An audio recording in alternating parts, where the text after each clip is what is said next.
আগৰটো মিনি ব্লগতো কৈছিলোঁৱে আমি আমাৰ ডেষ্টিনেশ্যন আহি পালোঁ বুলি, কিন্তু সেইটোৱে ডেষ্টিনেশ্যন নহয়। এতিয়া আমি যাবলৈ ওলাইছোঁ চেক আউট কৰি শিলিগুৰিৰ পৰা, হয়। কিন্তু আমি দাৰ্জিলিং বা ছিকিম এইবাৰ যাবলৈ ওলোৱা নাই, যিহেতু লাষ্ট টাইম গৈছিলোঁৱে।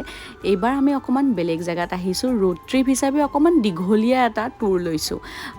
বহুত কিলোমিটাৰ্ছ আহিলোঁ পিছে, আৰু লগতে ৱেডাৰটো ইফালে ভাল দেই ৰাইজ। আৰু প্ৰথমতে আমি হোমষ্টে এখন বুক কৰি ল'লোঁ, আৰু হোমষ্টেটো পিছে আমি ভালকৈ দেখুৱাম মিনি ব্লগ এটাত। কণ্টেক্ট ডিটেইলছ, এড্ৰেছ চব ভালকৈ দিম। তেওঁলোকে গৰম গৰম লাঞ্চ ছাৰ্ভ কৰিলে, তাৰপিছত আমাক একেবাৰে অফবিট জেগা এটালৈ লৈ আহিলে, আৰু ইমান ভাল লাগিল ন।